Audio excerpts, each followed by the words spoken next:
Olá, minha gente, estamos de volta com a unidade 6, hoje no dia 4. Eu queria que você começasse abrindo a sua Bíblia na página 56 do seu livro Conhecendo Minha Bíblia. E hoje iremos falar sobre as 10 pragas que foram derramadas sobre o Egito durante esse processo de tratamento de Deus com o Egito e especialmente com o Faraó, para que o povo de Deus pudesse sair da terra do Egito. É importante a gente compreender que existe uma conexão direta entre as pragas que Deus causou e as práticas de adoração do povo egípcio. Cada praga tinha como alvo uma de suas práticas idólatras e ajudava o povo a perceber que eles não deveriam confiar naquilo que estavam adorando. Dê uma olhada nos comentários da página 57, enquanto compartilho com você, e acrescente os seus pensamentos nos espaços separados para você. Então aqui você tem na página 56 vários pequenos espaços, na página 57 também há espaço para você fazer anotações. E qualquer outra anotação você pode ir fazendo também no rodapé da sua Bíblia ou em algum lugar da sua Bíblia. O rio Nilo era considerado a fonte de toda a vida para os egípcios. Sua água tornava o deserto frutífero. Os mortos eram jogados na água e flutuavam pelo rio até o mar. Deus transformou esse rio sagrado em uma corrente de sangue pavorosa. Então veja bem que Deus não quer que confiemos nas coisas, mas confiemos nele. Isso está em Romanos 1. Transformaram a criatura e colocaram no lugar de Deus. Acreditava-se que os sapos, piolhos, moscas também tinham poderes mágicos especiais. Esses animais não eram somente adorados, mas também se fabricavam joias de ouro e pedras preciosas em suas imagens como forma de amuletos para serem usados. E aqui, esta é a palavra que eu quero te dar. Como cristão, você não deve usar esses escaravelhos sagrados e joias do Oriente Médio que ainda são vendidos hoje em dia. Ou seja, se você faz isso, você está correndo um risco de estar usando um símbolo de idolatria. Ainda hoje, Deus apressou o relógio de tal maneira que esses insetos reproduziram com incrível rapidez, ou seja, houve uma praga, ou seja, tanto dos piolhos como das moscas, como das rãs. Um dos objetos mais sagrados para o povo egito era o boi. Esses animais eram mumificados e templos eram erguidos para eles. Nos faz lembrar da Índia ainda hoje, Apis, o boi preto, era adorado no segundo maior templo do Egito. E a morte veio sobre todo o gado, causando um terrível fedor por todo o país. Ou seja, cada um desses símbolos, Deus foi, de fato, tratando com o povo. Um outro objeto de adoração, que conforme se acreditava trazia felicidade e prosperidade, era o ouro. A fuligem da fundição do ouro aumentou tanto que ela se tornou uma nuvem de pó poluindo o ar da terra, causando úlcera de pele nos homens e nos animais. Ou seja, Deus foi literalmente tratando com cada uma desses símbolos de idolatria do povo egito. As colheitas prósperas e as posses do Egito foram então destruídas pela chuva de pedras desconhecida naquela região do mundo. Normalmente chovia menos de 3 centímetros por ano. E Deus transformou as coisas que eles amavam em ruínas, com esses pedaços de gelo que destruíram tudo naquele país. Então vejam bem, de novo, mais um símbolo de idolatria sendo tratado. O gafanhoto era um inseto adorado. O próprio faraó tinha um desses insetos esculpidos em ouro e pedras preciosas em sua coroa. E Deus disse: você os ama tanto, então aqui está uma praga que vai cobrir o seu país até você ficar enojado deles. E novamente ele apressou o relógio de tal maneira que os gafanhotos se reproduziram muitas vezes em questão de horas.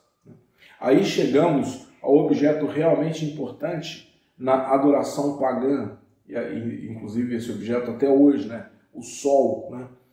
Esse astro celestial tão maravilhoso, tão importante para a vida humana, ainda hoje, né, é considerado um deus em muitas culturas. Ele sempre estava brilhando no céu egípcio e Deus cobriu o sol e uma escuridão aterrorizante cobriu a terra. E por último, o faraó não era considerado apenas um presidente ou um primeiro-ministro, ele era considerado um deus a ser adorado. E o seu filho primogênito, desde o seu nascimento, também era considerado divino. Essa era a razão de os faraós serem embalsamados e colocados em pirâmides. O julgamento final de Deus foi destruir, né, o filho primogênito de Faraó e juntamente com ele todos os primogênitos das casas do Egito. Veja bem que essa punição sobre os primogênitos foi sobre todos, incluindo aqui os animais. A adoração de falsos deuses pode parecer não causar grandes problemas por um tempo, mas no final sempre resultará em tragédia. O próprio Deus ele diz que visitará, né, a maldição dos pais nos filhos, né, até a 4ª geração por causa da idolatria. Ou seja, cada vez que o homem está lá, aqui mesmo no livro de Êxodo, quando Deus estabelece a lei, ele diz que devemos adorar somente a Ele, né? E se assim não o fizermos, se construirmos imagens para estarmos adorando, se adotarmos alguma coisa e o colocarmos no lugar de Deus, ou seja, todo tipo de idolatria, o Senhor vai julgar. Hoje nós temos algumas coisas que na nossa cultura me trazem tremenda preocupação, né? Ao ponto de achar que em alguns momentos a nossa sociedade está adotando outros ídolos. Por exemplo, adotamos hoje ídolos humanos como artistas, como líderes religiosos, como jogadores de futebol, né? E isso é muito ruim, isso é muito perigoso, né? Alguns adotam times de futebol, alguns adotam novelas, alguns adotam líderes políticos. Então, cuidado com quem você está, de algum modo, estabelecendo no lugar de Deus, fazendo um certo tipo de veneração. Isso é idolatria e Deus vai julgar toda idolatria. Em seguida, outro texto da palavra para hoje que encontramos em Êxodo 9, 13 a 16, que diz o seguinte: o Senhor Deus disse a Moisés: amanhã cedo vá se encontrar com o rei e diga-lhe que o Senhor, o Deus dos Hebreus, diz o seguinte: deixa que o meu povo saia do país a fim de me adorar, pois desta vez eu vou fazer todas as minhas pragas caírem sobre você, sobre os seus funcionários, sobre o seu povo, para que você fique sabendo que em todo o mundo não há ninguém como eu. Se eu tivesse atacado você e o seu povo com doenças, você já teria sido completamente destruído. Mas estou deixando que você viva para mostrar a você o meu poder e fazer com que o meu nome seja conhecido no mundo inteiro. Então, meus irmãos, há um texto em Hebreus que diz o seguinte: horrível coisa é cair na mão de um Deus vivo. E isso nos leva a entender que o nosso Deus, apesar de ser um Deus maravilhoso, bondoso, misericordioso, né? Um Deus que não faz o mal, ele é um Deus temível em toda a terra, um Deus tremendo em poder. E isso deve nos causar temor, se hoje ouvirmos a voz do Espírito Santo, que não endureçamos os nossos corações.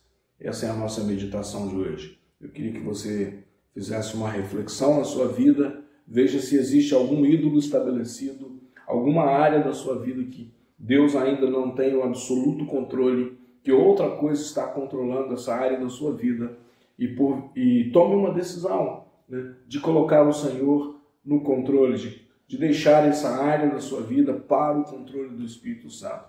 E se porventura ainda há algum tipo de idolatria, alguma imagem, alguma coisa aqui na tua casa está aí sendo como que um objeto de veneração, né? Destrua isso, como fizeram na cidade de Éfeso, quando eles receberam a Cristo, uma cidade que era tremendamente idólatra, e as pessoas se converteram e então queimaram em praça pública todos os objetos de sua adoração, de sua idolatria. Igualmente te convido a fazer o mesmo. Feche os seus olhos e vamos orar. Senhor, nós estamos aqui sabendo que a idolatria é algo presente na história da humanidade, nas culturas da humanidade. O homem sempre procura alguma criatura para colocar no lugar do Criador. O homem sempre procura alguma coisa para ser o seu objeto de felicidade, de prosperidade. E Deus, nessa hora, eu quero pedir que o Teu Espírito Santo, ministrando o coração de cada irmão, possa mostrar, ó Deus, que o Senhor quer ser o governador de nossas vidas acima de todas as coisas. E que não podemos e nem devemos deixar o lugar que é somente Teu ser ocupado por outra coisa. Senhor, então, no nome precioso de Jesus, traga a revelação aos olhos do nosso coração e quebra toda a idolatria em nossas vidas. Ajuda-nos a compreender isso, a fim de que sirvamos somente ao Senhor. É o que eu peço, Pai, nesta hora, em nome de Jesus. Amém.